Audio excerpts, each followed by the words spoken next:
built your Shopify store up to about $13 million revenue. Is that correct? Yeah. Business always something that you wanted to start up, or was it business already something you wanted or had on your mind? Was freedom actually. Freedom. And then I soon realized that with the business I could achieve freedom. Moving to Australia was probably the best thing for you at that time, considering that you've scaled your Shopify business. Was there like a main reason why you moved to Australia? So I actually started the business here in Australia, like in the middle of COVID. Yeah. So after I moved here, after 5 months, I started the e-commerce. What do you reckon was the hardest thing about starting up a business throughout COVID? For me, actually, it was a good thing. It was a good thing because I had free time. I had no distractions. So I think COVID was helpful. $500 a month, and then in 3 months I make 10,000. And then 2 years after that, I had the goal of making 50,000 a month.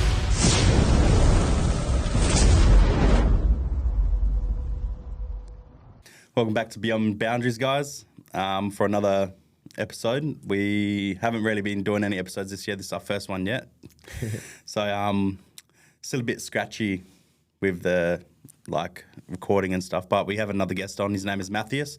He's an award-winning Shopify business owner, and I'm keen to get to know him and what his passion is and how he actually got into this industry. And just a quick shout out, JJ, for getting the merch, Beyond Boundaries. We have some more shirts coming soon if you do want to purchase some, but me and JJ will have a speak about that and get onto it. So Matheus, just a quick one. Who are you? What do you do? And how did you get into the industry? Okay, so I was born in Brazil, and then I moved to Australia in 2020 in February, just 1 month before Australia closed all the borders. And then I was lucky enough to be here. And then when I came, I was not able to find proper jobs, in the area where I have a degree, which is civil engineering. And then because of COVID, I had to do all kinds of jobs. Yeah. I had to work in demolition, removal companies, lifting furniture, loading trucks, unloading trucks. Luckily, I got a job working as a gardener full time. Yeah. And then finally, I was in a point of my life where I had a stable income, and which was not much. I was getting paid $800 a week after tax. And then I had free time as well, because I was getting home 2:30 p.m. every day. Yeah. 3 p.m. So I was born in Brazil. I have the degree of civil engineering, but man of many trades. So what made you come to Australia? Because you came to Australia with $3,000 in your pocket as well. What made you come here? Was it for a new lifestyle? I always had the goal of starting my career as an engineer in another country. And I chose Australia because I had a friend here. He said, "Oh, come here, I'll help you with the first steps here." And then the goal was to start my career as engineer here. So I got my degree in December, and then it came February 2020. Yeah, nice. No, that's very powerful. It's good that you came here, especially for a new lifestyle, new career, and it seems like you've got into business and done very, very well for yourself within the business that you're in. Being a Shopify Award owner and representative, and I think that's just truly amazing. So, was business always something that you wanted to start up, or was it business already something you wanted or had on your mind? Was freedom actually. Freedom. And then I soon realized that with the business I could achieve freedom. And then I found this way to achieve freedom. But actually, as I said, I was working as a gardener, and then I had a lot of free time after work. And then my first goal was just to make $500, and to help with my fees, college fees, visa fees, and to survive here, because I came with no family here, just myself. And then eventually in 3 months I was making $10,000 profit. Oh wow! So it's quite quickly.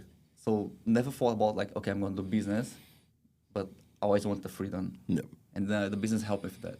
And how did you get into the Shopify scene? Was it something that you just come across, or did someone show you it? I always knew about dropshipping. You'll see on Instagram feed people saying about it, yep, or everywhere on the internet.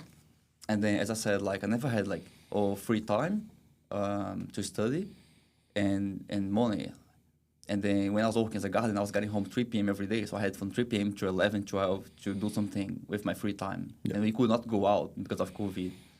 Could not go to the gym, could not see friends, go partying, whatever, and then like, okay, I have a lot of free time.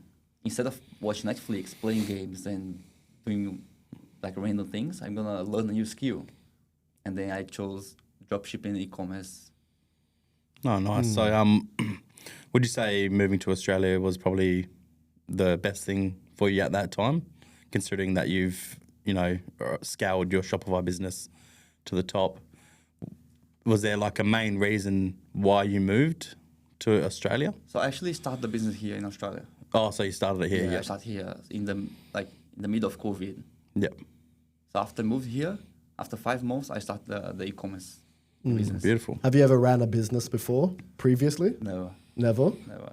And since you started up your business, your Shopify business throughout COVID or just before it as well, what do you reckon was the hardest thing about starting up a business throughout COVID?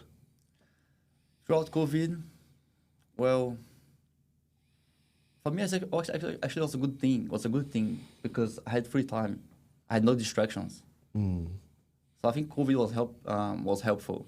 Also, a lot of people were buying online more than before COVID. I was about to say that, yeah. That's correct. So they had no choice to go to like shopping centers and buy whatever they want. So they had to buy online. So actually COVID helped me. So COVID was a good thing for e-commerce industry. That makes a lot of sense because people were locked up in their homes and people would have definitely been buying, the online market would have definitely been skyrocketing as well, especially because of that COVID restriction. COVID for me was not a bad thing at all. Especially with the money you made, that is for sure. No, indeed. So with Shopify, like how did you come up with your first idea to start a Shopify and what niche did you get into as well? Okay, that's a good question. So like seeing the difference between Brazil and Australian society and how the people live and how people can afford to buy what they need. I saw that in Brazil, people struggle, middle class, struggle to buy like comfort products or wellness, and they don't prioritize that much because they have to spend with other things more important, like daily things like food, rent, and for them, comfort and wellness is not top priority. And here I see people, they have already like bought their car, they live in a good place, so if they want to spend with comfort and wellness, they actually just spend. They don't think much about before spending. They just spend. And also the population here is a little bit older, and population is always getting older.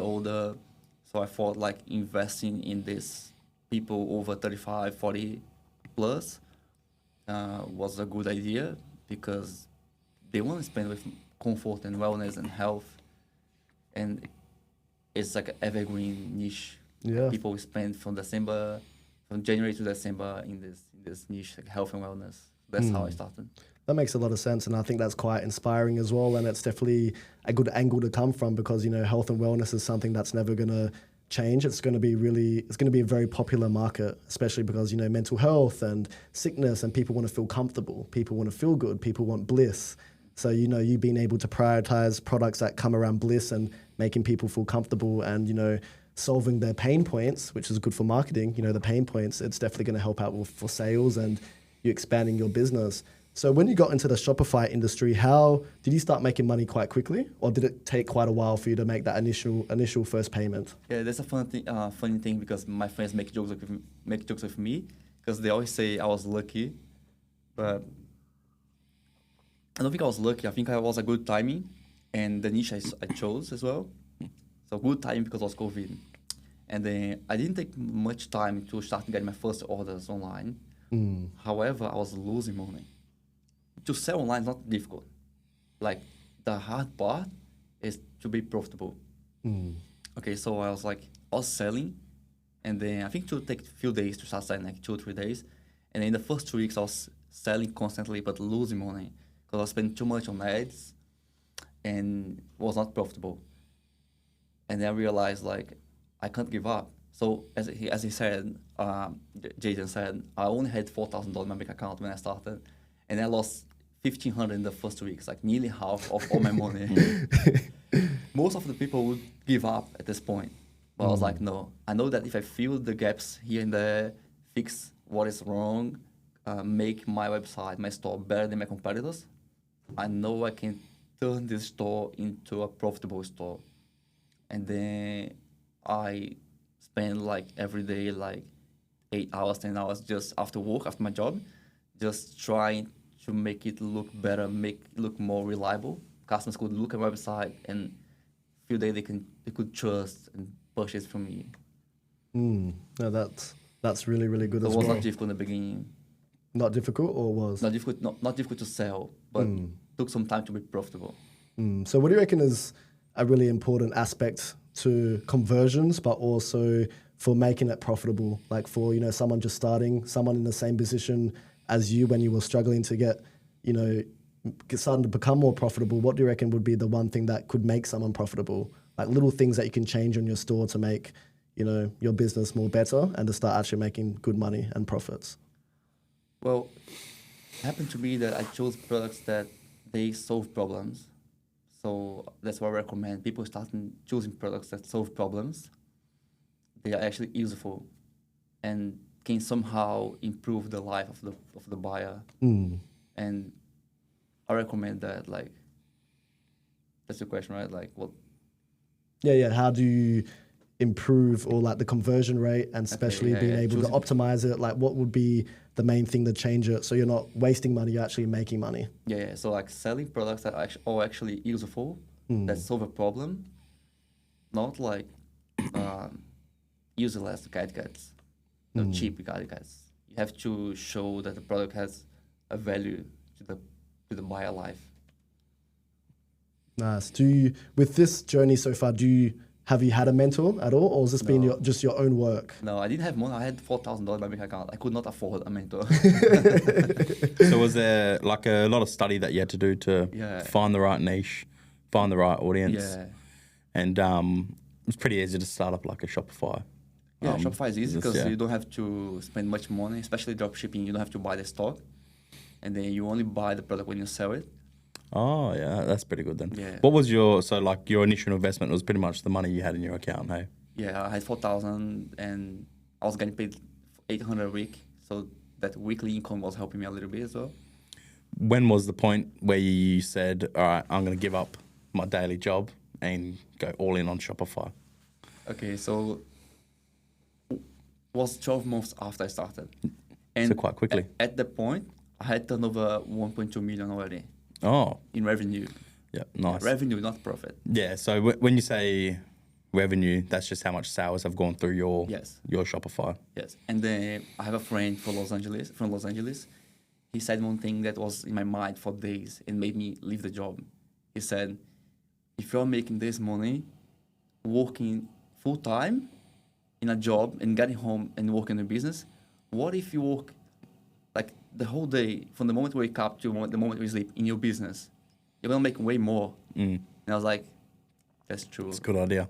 And sometimes you got to risk it, mate, to get the initial prize at the end of it. But like when you have a stable income, like a job, you have this fake feeling of feel safe, secure. Yeah. Stable. Yeah, definitely. You know, there's something always coming into the your account at the end of the week, which is hard for some people. Some people they lose track on starting their own business or are not ready to upscale themselves because they're so comfortable with the income that they're getting that they don't want to leave it. Yeah, and we are not trained over the whole lives to be used to this challenge of not having a stability with business because everything is up and down and it's a roller coaster of emotions, and in the beginning it's very hard to be used to it.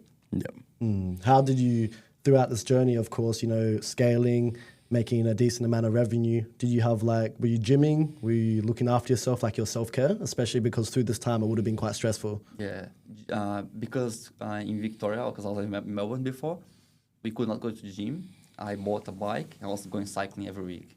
And then going cycling was really stress relief for me. And did you have a good network at that point? Did you know anyone else in the industry in Australia, or did you have good friends you could rely upon, or just good people, a brotherhood to be around? No, all online. All online? Yeah, because it's hard to find people with similar mindset or who also do e-commerce. And then it's easier to find online.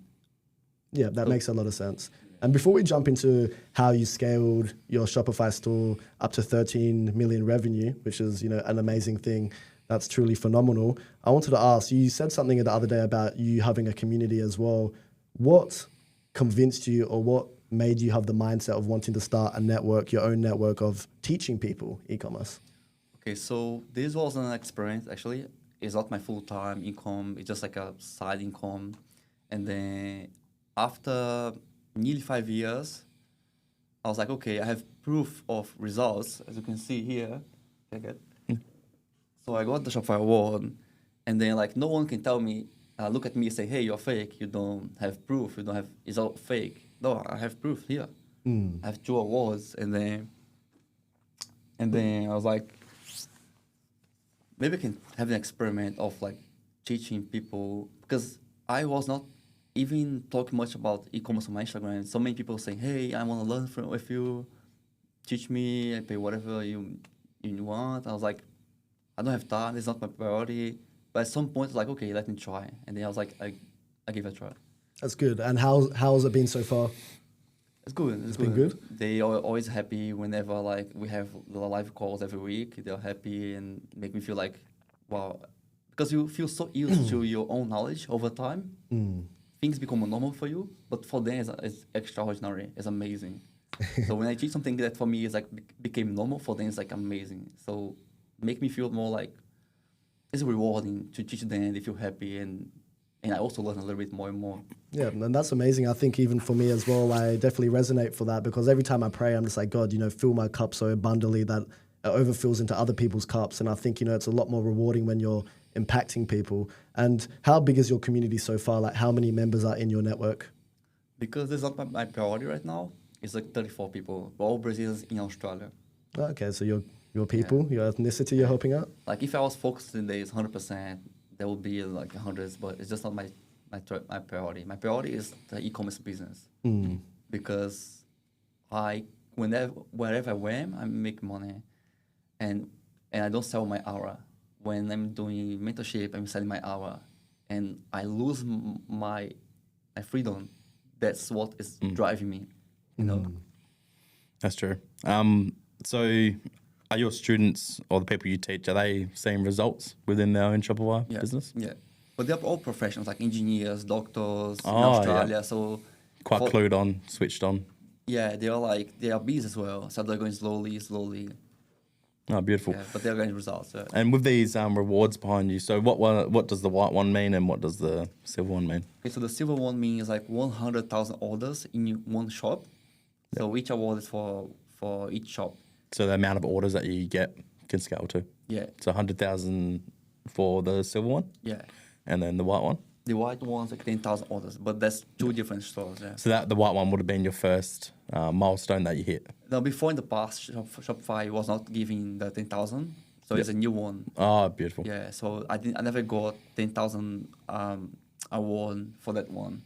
Oh, so you got that one first, and then they gave you the 10,000 with a new store. Oh, new store. Yeah. How many Shopify stores do you have? 2. 2. They're all selling to Australians in New Zealand. Oh, sweet. But 90% Australian. Nice. And how did that make you feel when you first got the Shopify Awards, when they arrived to your house? Did you smile? Did you laugh? Did you clap? Yeah, I was happy because you don't see people on the internet with this award. You don't see most of the people online who talk about e-commerce, they don't have this. Yeah. Because as I said to Jaiden the other day, they do e-commerce at one point, and then they give up and start teaching. So they never get to the point where they get the award. Yeah. And they focus on mentorships and selling courses. And I actually just keep going, and then I got the award. So no matter what, even if you do have a network, you're always going to be building and scaling your business. Yeah. So you said, just to clarify, you built your Shopify store up to about $13 million revenue. Is that correct? Yeah. What did you have to do to scale it to such a profound number? Okay. There's a quote that's never put all your eggs in one basket. So I always had this in my mind. It has helped me to not fail, not lose the business. Because, for example, my first winning product was a massage gun that was trending in 2020. And I was selling a lot. And then I knew I could not rely 100% of that on that product. I knew at some point that product would become very saturated. And luckily I was smart enough to start seeing this early and then start selling other products as well. And then I increased my product range. And then, like you try 5 products, 3 are bad, you lose money, but then 2 you make money. And I keep doing this cycle again. And now I have like a lot of products like selling constantly, make money. And then I don't rely on one product.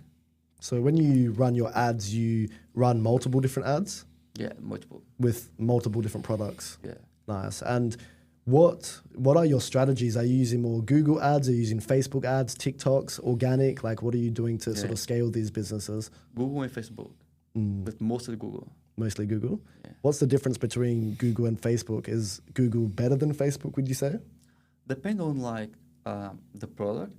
So with Facebook, you can build the hype and build the demand. If it's something new, no one knows about it, you can show to the customer and let them know, hey, we have this works for that. This can help you somehow can help you.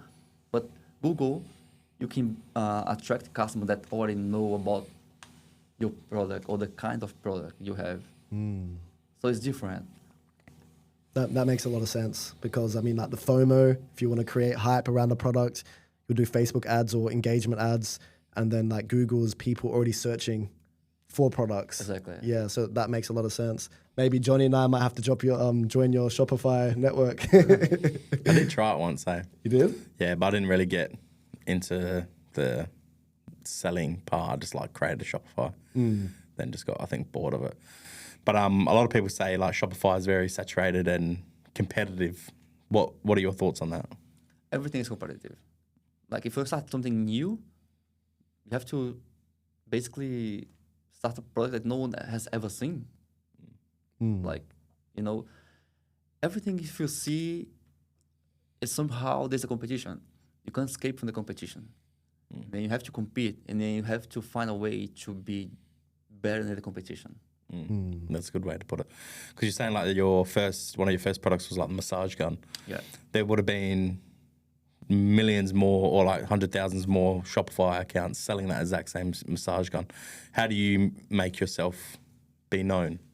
Yeah. Is that with running the ads? Running ads, yes. And also with this product, I had a good timing because when I started selling, this product was not very well known. Was starting to get like people started to know more about this product, and then we could not find this product at JB Hi-Fi, Kmart, the Good Guys, all these big stores in Australia. Now you can find, and that's why now it's so hard to make profit with this product. Yeah. So it's always reviewing your products and pretty much picking the next best niche product. Yeah. However, like you have to also make a product better as well. Somehow you can customize it or offer more features, better features than the competition. So one of the things I did in the beginning was like, you have the attachments to the product. Yeah. I was selling more attachments than my competitors. They were selling the massage gun with 6. I was selling with 8. Yeah. No, so somehow you have to find a way to be better. Better, yeah. For sure. And it's like what you said the other day when we caught up at Grilled, is that you always have to be looking at what to optimize, conversions, like what can be transitioned or what can you tweak on your website as well, and what's going to be better, especially trying to make the experience a lot more easier when it comes to customers on your store wanting to buy a product too. And like you said before, and there was a good question you asked Johnny about, is it saturated? And like you said, it's very competitive. Everything's always going to be competitive. And you can always make money from anything. It's just about the consistency, the due diligence, and I guess you wanting to put in an effort, or you wanting to chase freedom specifically as well. What do you reckon has been your number one or top 3 motivators? I know freedom is one of them, but do you have anything else like family, God? Well, freedom, definitely. Family, and, lifestyle, because I convert from a very humble family. Like 6 years ago, I could not afford McDonald's, for example. Like, I know it's something very, for Australian society, they all can afford McDonald's. But for me, my mom could not buy to me, like, when I was in the university, when I was 24 years old.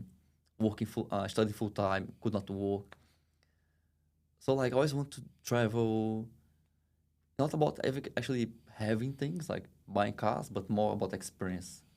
So lifestyle experience, freedom, yeah, and family, definitely.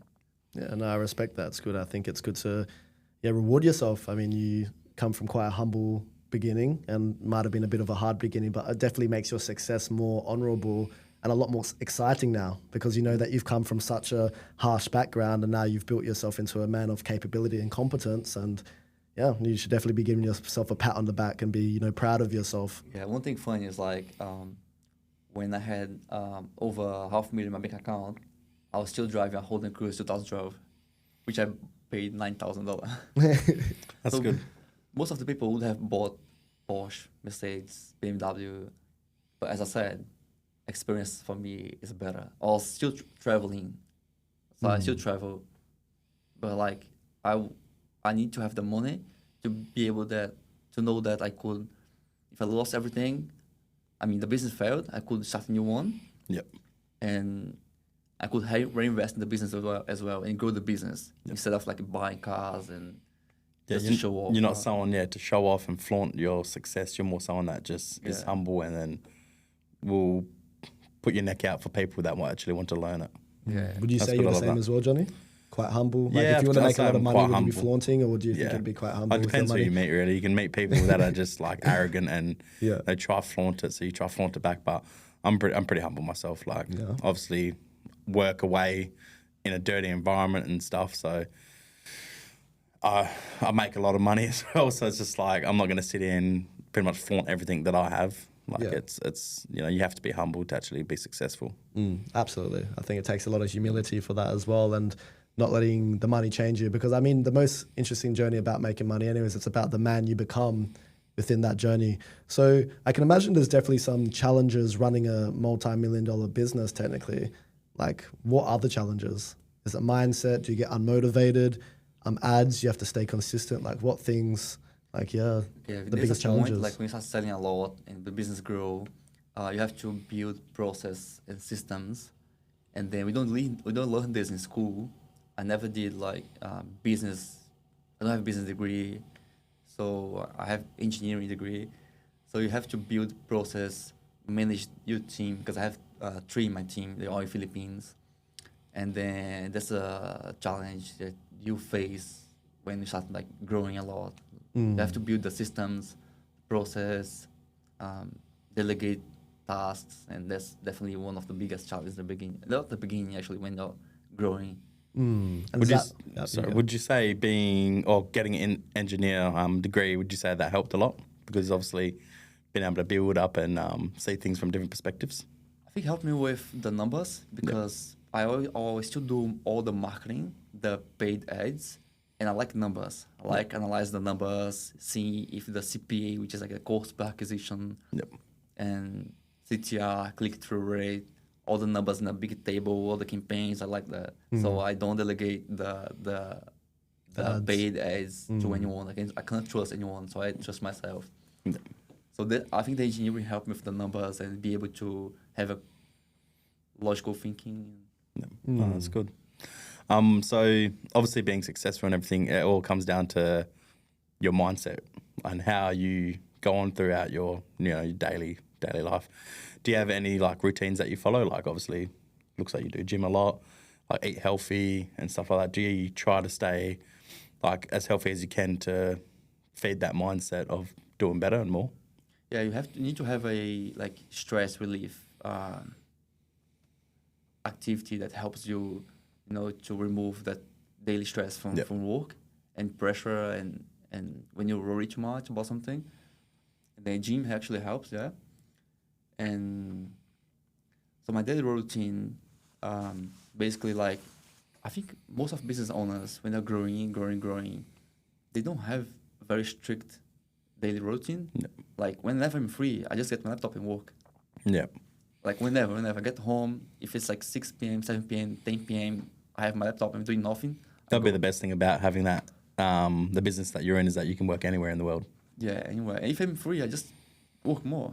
Little work alcoholic. Sometimes I say working, but it's just if you're just researching something, like trying to have new ideas, I consider that as work. Work, it is. It's going towards your business, and it makes a lot of sense. Because when you grow and you delegate the operational tasks, and then you focus more on like strategy, and you have to be always like making decisions, and this actually takes a lot of energy, require a lot of energy, make decisions to know where the business is going, which direction. So when I'm free, I keep researching competitors. There's a thing I didn't say before, but like what helped me in the beginning is I knew my competitors better than they knew themselves. Oh, yeah. So I'm always researching. Yes. You need to know your competitors better than they know themselves. And who would your competitors be? Would that be other Shopify accounts and other Shopify businesses, or just like the people that actually sell the product? All the Shopify stores, they sell Same niche. Same niche. Same niche. Yeah, no, that's good. It's And good I that you're try to always get researching. inspiration from the big companies. Yeah. Seems like you're always researching. Yeah, always it's really, research, really good. always. If I'm free, researching and try to build new strategies and where to go in the business. Yeah, no, that's really good. You should be very proud of yourself. And I wanted to see if you could talk a little bit about delegation and processes. Like, if you could explain what do you mean by processes exactly? Okay, so like delegations, like I believe there's a rule of the 80-20. So 20% of the tasks you do bring 80% of the results. You know, and vice versa. Like 80% of the tasks you do bring 20% of the results. So this 80% of the tasks that don't bring me much result, I try to delegate as much as possible. So that's getting other people to join and other people to be a part of your team, like maybe finding someone on Upwork or Fiverr? No, I actually hired them full-time. Full-time. Yeah. Yes. And how did you find them online? Was it through like specific websites like Fiverr or Upwork? Upwork in the beginning, and also Facebook groups with people from Philippines, because they're smart, they speak English well, and they have a good work ethic. And yeah, so now I have 3 in my team, and I try to delegate as much as I can and only focus on the highly important tasks that bring the most amount of money, as I said before, the ads. Yeah, it's a really good way to put it. So you're not wasting time on things that someone else can be doing for you. Yeah, your time is prioritized to the bigger things within the company. Yeah, things that require more skill and more strategy tasks. So you were saying earlier when I met you downstairs that you pretty much only stick to a few niches now. So like you're saying, so it's not seasonal success, it's like all the time, things that are always going to be being used throughout the whole year. What products are they again?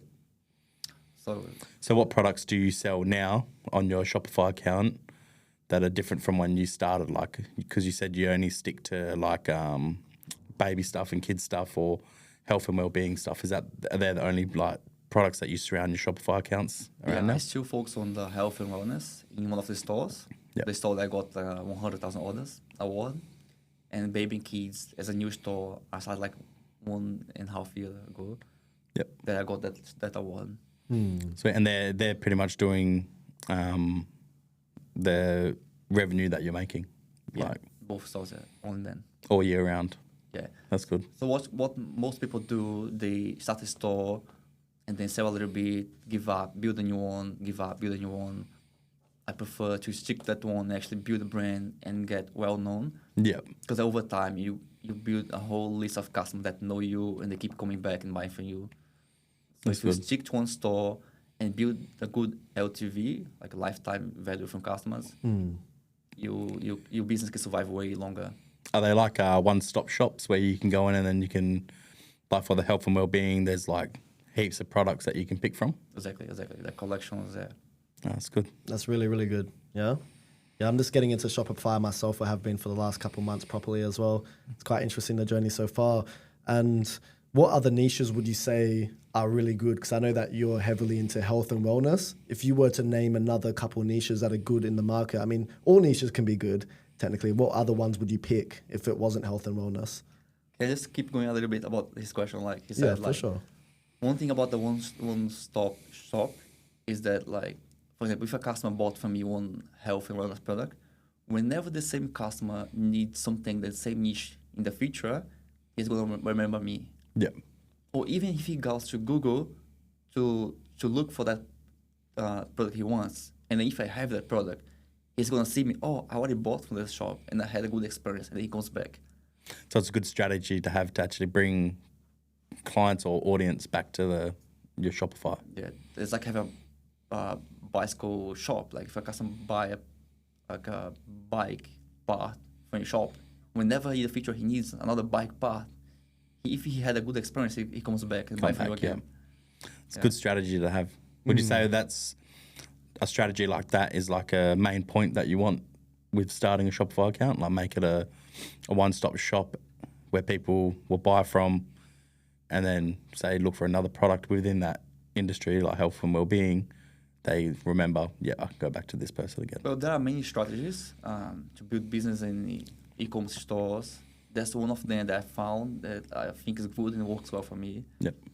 But many people do different strategies, like building a product brand. They focus on one product and sell worldwide. So there are different strategies, but I like this one I said. Which is like building a national shop that can be seen as this brand is Australian. I want to buy from them. And credibility. Exactly. Credibility, and I think that's, like you said, going back to what you're saying anyways, is credibility is always going to get people to come back to buy from you. And when you do have people to come buy from you again, can you sort of like see what people are coming back to you? Yeah. At all? You can sort of like manage and see, oh, this same person has bought from me before. I have a customer who bought 12 times. Yeah? I have a customer that she bought, I'm going to say the product, one of them I sell, massage chairs, which is like $3,000, $4,000. She bought like 7 massage chairs, but I think she works for business. For business, yeah. But she had a good experience buying a $3,000, $4,000 massage chair and came back again. Yeah, there's a lot of gyms actually using massage chairs now as well, like aged care centers. Yeah, aged care centers as well. Yeah. Oh, that's just good. goes to show really to sell a product at such a high price and people are still coming back for it, you know? Like a lot of Shopify accounts, they'll try to stick to low price, like under $1,000 and stuff, but you'll manage to scale products well over $1,000 and still sell them multiple times. It's a good sign. It's really good. Yeah. Have you bought anything recently online? No, I haven't actually. I think last year I went on Temu and bought some stuff on Temu, but that was to see what it's like, and that's just crazy, bro. Yeah. Like literally everything in one. It's like a one-stop shop on Temu. You know, you can just buy everything. And bulk as well if you want to, in good prices. And absolutely. Yeah. Like AliExpress as well. Quality down, but quantity's up. Yeah. So you can buy a lot for cheap, you know? Definitely. No, it's interesting ads like, psychology, and when you look at like marketing psychology as well, for you, like what do you reckon would be the most important? I know like when you're making an ad, all of it is important, but the creative, the image, the copywriting, like what do you reckon is the most important out of them three, or this with marketing and just in general? I mean, the ad part? Yeah, the ads alone, like the copywriting, what you write, the image, the creatives, like, the ad angles you come from. Okay, in terms of Facebook and Instagram, the 3 first seconds are the most important because you have to make the person stop scrolling. Like a reel or photo, image? Photo or video. I mean video actually, sorry. The first 3 seconds. So you have to make the person stop scrolling. If the first 3 seconds don't make the person stop scrolling, there's no hook, there's no attention grab. The person's gonna keep scrolling, seeing random things, and so you have to, in terms of video, ad creative, have to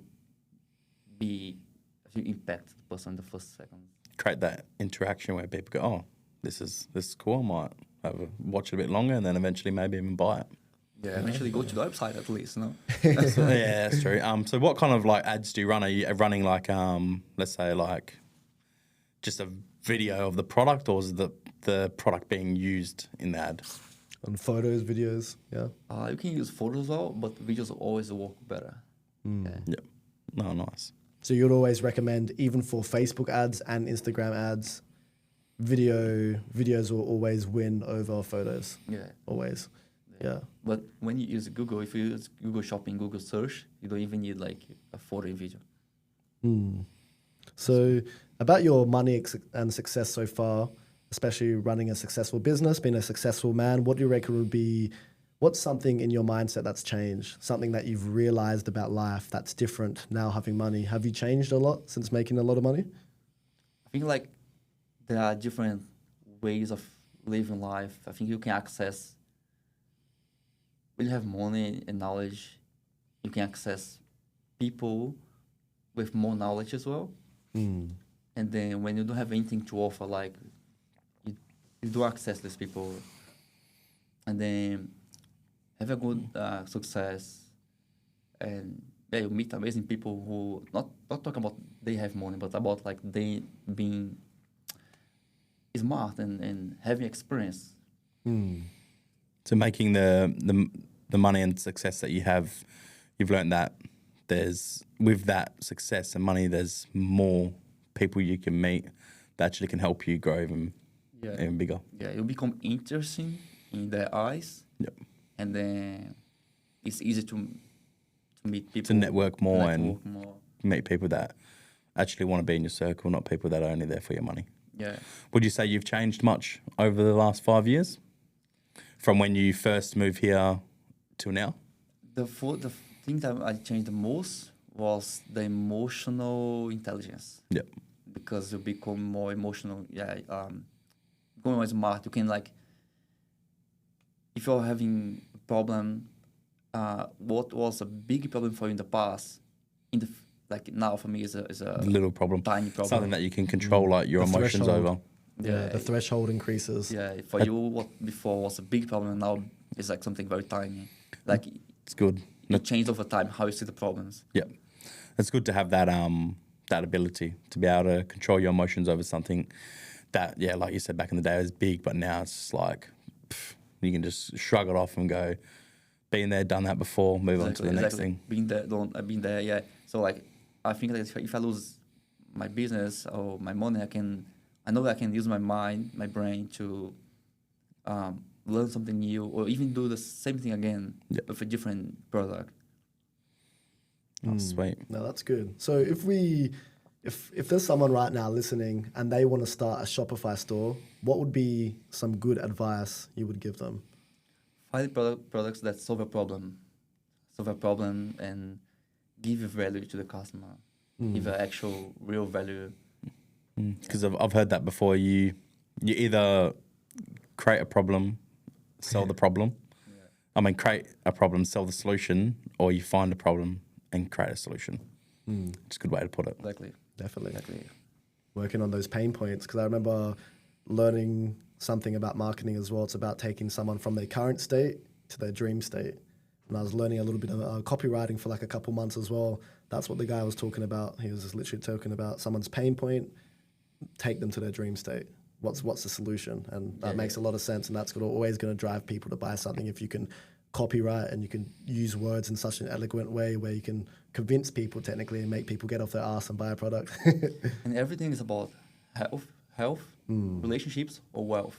Whatever you buy is related to one of the three areas. So you have to understand the customer pain points and try to sell a product that help them to fix this issue they have. For example, like weight loss, hair loss, like actually physical pain. They'll try to look more, for women, more beautiful. Yeah, definitely. Beauty is another big industry, isn't it? Yeah. And coming back to my question before, if you were to choose another niche, if it wasn't health and wellness, what would it be? Shapewear. Pardon? Shapewear. Okay. Because the women always spend a lot of money. Actually, the women spend more than men. Men spend nothing. Good audience to attack. Men spend only with beer and cars. No, that's true. That's it. Like on women, they spend with everything. Absolutely. Like house items and beauty and try to look more beautiful. Yeah. So shapewear is something that I'm actually interested right now and think about it. That's smart. Actually, I went to China 2 weeks ago, and I brought some samples You do? of shapewear clothing. Yeah. Shapewear. That's good. And that makes a lot of sense as well. Women do spend more money, even when you look at it from a propaganda or like, how feminism was pushed. I mean, women just spend a lot more when you look at the metrics all over the globe, especially in Western cultures. Women spend the most, they get the most in debt, they go in the most holidays, they go traveling the most as well. So especially online, they buy a shit ton of stuff online. Which is just billions of dollars go back to, people making money, got businesses, especially around health and wellness or beauty specifically as well. So Shopify is a unique business to get into. How come you chose that business model out of all the other business models that are out there in the world? I had only $4,000 in my bank account. And because e-commerce, dropshipping, I don't have to buy the stock.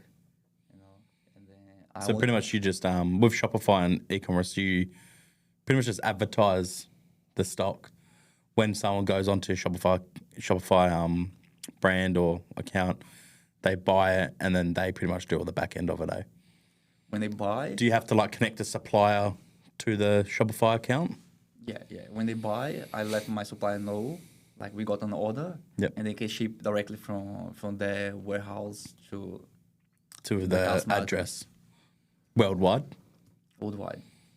It's And then it's like one of the easiest businesses pretty much, because you're just doing the research, the creating the advertising, finding the product, and then all the back end stuff is just done by your supplier. So if there's one skill that I would recommend you to learn, or whoever's like listening to this, watching this, is marketing.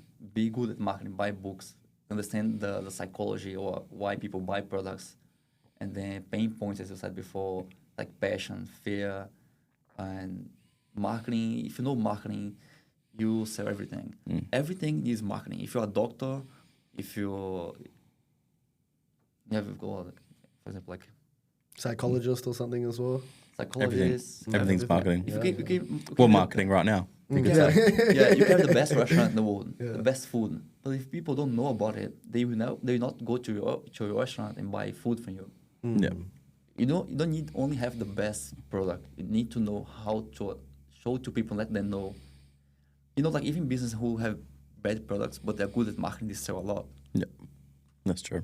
That's a good point of view. So what are your goals now? Because you've scaled so much and you've gotten to the top where you want to be. Like, what are your next couple year goals? Like, is there anything else that you want to do? Or is it just like travel and get more experience? I want to build like more processing systems and organize the business as a whole in a point where I can not be there as much as I am right now.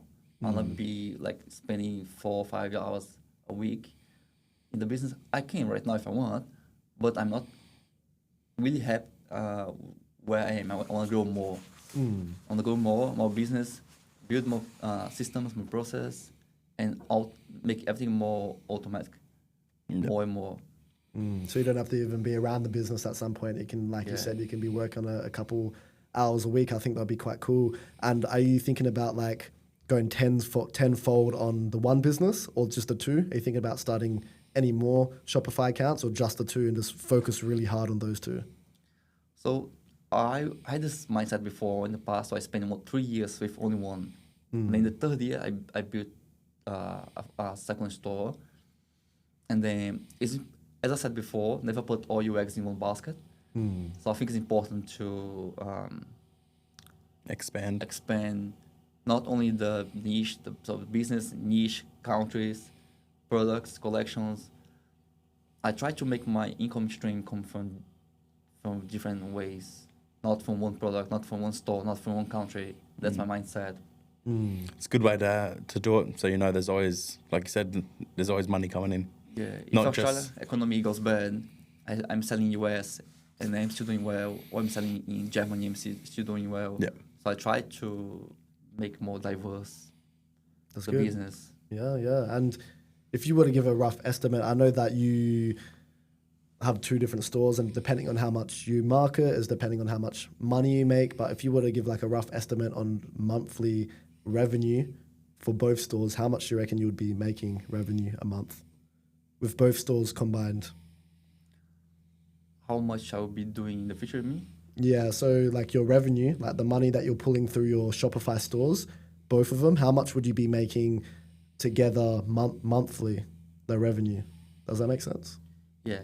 Well, I never had this revenue goal actually. Like, I had profit goal. So when I had the profit goal of make $50,000 a month, I actually doubled it. I'm not doing this right now because I had some challenge, but like I want to go back and I always focus on the profit goal instead of revenue goal. So your profit when you first started, like let's say a couple of years, years ago was making 100K a month. Was making $500 a month, and then in 3 months I make 10,000, and then 2 years after that, I had the goal of making 50,000 a month. Yep. And I could double it. And then you did that, and then you doubled it. And then I had some challenges. Yep. And then now I came back to like under 50, but like I know that if I keep doing the same strategy as before, I can get back to 100 a month. That's good. You can easily do that, especially with the growth, the dramatic growth you've done over the years with your Shopify business, especially the Shopify Awards you have. I'm sure you've got the knowledge, the consistency, and the grit to get that done and get it even up to, I'm sure, sometime profit like 3,000, 300,000, 200,000. I'm sure through more knowledge, more time, some more years, we'll definitely get there. The revenue is just a number. Like, you have to look at the profit. Profit, yes. No, that's really important as well. Because you can have a $10 million revenue and then have 1% profit margin. That's true. Absolutely. Is there anything that you want to tell our audience, starting a business or even starting Shopify, mindset, anything? Is there anything that you wanted to finish the episode off with? Okay, learn marketing. Because as I said, you can have the best product, but if you don't know how to show people the different point of view, how good the product is, they will not buy. So you have to learn how to advertise and show how good the product is and how much value you can bring to the customer life. So marketing. And in the beginning, it's very hard to have the emotional intelligence necessary to keep going. So you need to have a good routine, like gym, exercise, and be able to manage the stress and the emotional. So the emotional intelligence is very important. So marketing and emotional intelligence in the beginning for who is starting is and that's to do with pretty much any business. Any business, yes. Marketing and having that emotional control over things.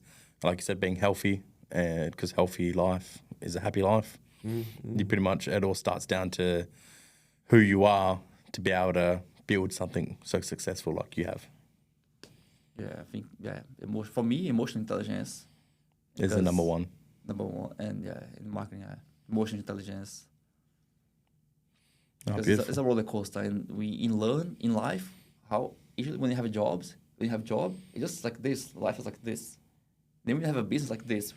Yeah, up and down. Up and down. And now one day you are here, wow, I'm amazing. And then wow, I'm failing. I'm terrible. I can't do this. And then next week, wow, I can't do this. I'm gonna be millionaire soon. And then 1 month after, you'll be like, oh no, I don't know if I can keep going. It's like this. Fluctuates, and you got to learn how to control that fluctuation. Yes, of course, absolutely. It's definitely always going to be impermanence in life, so it's about that consistency. But anyways, thank you for coming on and having us here to interview you as well. I think it's an amazing journey you're on, and definitely it's been interesting understanding more about you, who you are, how you want to be, what you're doing, especially what goals you have for the future. And I think it's beautiful. Cheers, thank you for inviting me. Yeah, thank you, brother. We'll cut the episode a bit shorter, obviously, because you got to do what you got to do. So thank you guys for watching another episode of Beyond Boundaries. Go like, comment, share, follow. Do what you got to do. We're just trying to grow ourselves, me and JJ. Got a lot of big plans coming up. And thanks, guys. Beautiful. Good episode. Yes, that was good. Definitely good questions. I know that we did cut it a little bit short as well, but... Never know. We could have you back on when you grow more and, you have some more things to share for us. Yeah, definitely. Of course. Yeah, because I have to go to the Chinese embassy. So What do you have to go there for? Is it for visa? For visa, apply visa. Visa for China is I have to apply, and I have to let them know it's like a business trip, and I have to get a letter from the people in China. Yep. Oh, nice. Because you want to move to China as well, you said yes? No. Oh, you don't want to? I remember, but you want to go live there for a bit, yes? No, it's just more like experience, see the factories, warehouse. Oh, that's it. Oh, okay. And, yes. And being with my suppliers, they are good people. Oh, yes. Have you met them physically yet? Yeah, in Hong Kong. In Hong Kong.